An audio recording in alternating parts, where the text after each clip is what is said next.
आपल्या महाराष्ट्राची परंपरा हा आपला वारसा आणि त्यातली एक परंपरा म्हणजे ओवी। मराठी लोकसाहित्याचा समृद्ध वारसा जपणारी स्त्रीच्या मनातल्या भावभावनांचा आविष्कार म्हणजे ओवी। यंदाच्या महाराष्ट्र दिनानिमित्त याच बाईपणाच्या ओवीची झलक सादर करतायत द फोक आख्यानची टीम। त्यासाठी पाहूयात पुढारी न्यूजचा विशेष कार्यक्रम द महाराष्ट्र आख्यान। ओवी हे सगळ्यात महत्त्वाचे म्हणजे असंख्य काळापासून म्हणजे मला वाटतं साहित्य संमेलनाच्या अध्यक्षा ज्या होत्या त्याच यावेळी म्हटल्या की मराठी भाषा ही जात्यावरच्या ओवीमुळे जिवंत आहे। तेव्हापासून ती भाषा आहे आणि तीच भाषेमधलं एक गाणं आपण करावं, आपण ते आपल्या कार्यक्रमात आणावं, आपण ते लोकांपर्यंत पोहोचावं। कसं काय झालं त्याच्याबद्दल सांग। खरं तर जात्यावरची ओवी म्हणजे गावाकडच्या ग्रामीण भागात लोकांना आता माहिती आहे, पण शहरी भागात ते कुणालाच माहिती नाही आहे। आता अंगाई जरा लोकांना लोरी किंवा अशा चित्रपटांमधनं येतात, त्यामुळे ते माहिती असतात लोकांना कशा पद्धतीने गायलं जातं किंवा काय होतं। पण सहसा एका महिलेचं किंवा एका लेडीजचं व्यक्त होणं हे या ओवीतनं किंवा अंगाईमधनं सहसा आपल्या मुलाप्रती किंवा जनरलीच एकंदरीत समाजाविषयी अशा गोष्टी लोक किंवा महिला व्यक्त होत असतात। बहिणामाईंच्या ओव्या आपल्याला किती माहिती आहेत, तर त्या तर खरं तर शिक्षण नव्हतं, पण काय त्यांनी महाराष्ट्राला ठेवा दिला आहे हे आपल्या सगळ्यांच्या अभ्यासातनं येतं किंवा जनरली माहितीच आहे। आख्यानामध्ये मुळात आम्ही आज आमचा अट्टास होता की अंगाई ही लोकांना माहिती आहे, पण जात्यावरची ओवी आणि त्यातून महिलेचं व्यक्त होणं आजकाल जरा कुठेतरी व्हॉट्सअपपुरतं जे राहिलंय ते आता कुठेतरी आपण गाण्यात यायला हवं। ओवीबद्दल दादाने सांगितलं तसं आपण जुन्या काही पारंपरिक ओव्या आहेत आपण ऐकल्यात आणि त्यापैकी बऱ्याचशा ओव्या पॉझिटिव्ह आहेत, म्हणजे पॉझिटिव्ह नोटला की जिथे हॅपी त्यांचं इमोशन्स आहेत ते दाखवतात। पण या ओवीमागची कथा अशी आहे की दोन बाया कुठेतरी जमल्या आहेत, एकत्र बसल्यात आणि त्यांना त्यांचं माहेर आठवतं आहे, त्यांच्या आईची आठवण येते आहे, त्यांच्या वडिलांची आठवण येते आहे आणि आईवडिलांसोबत लहानपण कसं त्यांनी घालवलं आहे ते छोटे छोटे क्षण त्यांना आठवतात आणि ते एकमेकींना सांगतात। मी सुद्धा दोघी त्या ट्रान्समध्ये जातो की आम्हाला त्यातनं बाहेर येण्यासाठी परत एकमेकींना खूप वेळ लागतो। तर मला असं वाटतं ते शब्द सुंदर आणि ती रचना कंपोजिशन अशी खूप सुंदर सांगड आहे आणि ते आता आम्ही सादर करण्याचा प्रयत्न करतो। खांद्यावर बसून त्याच्या खांद्यावर बसून त्याच्या चालल्या लई वाटा चालल्या लई वाटा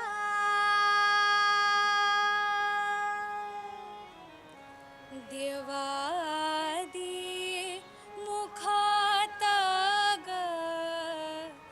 देवादी मुखात ग नावतीचा येत बाई नावतीचा येत बाई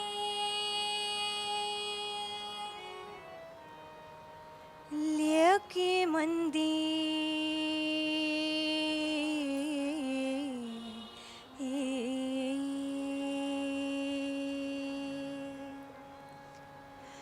लेकी मंदी जीव बाई जीव बाई लेक सरकाई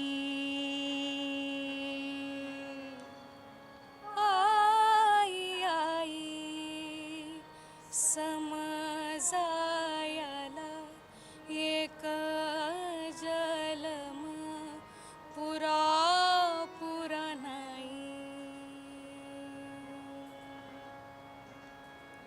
जात्याचा फेरा ग घुम फेरा ग घुम सये गरगरा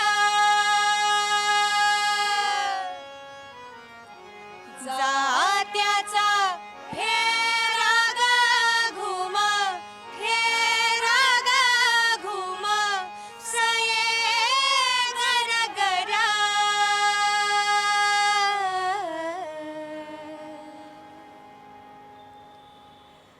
माहेराची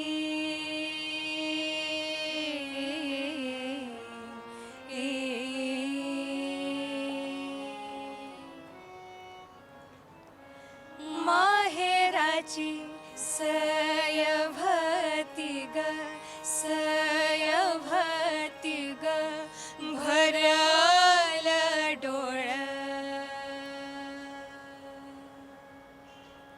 सये बाई लेकुर वाळ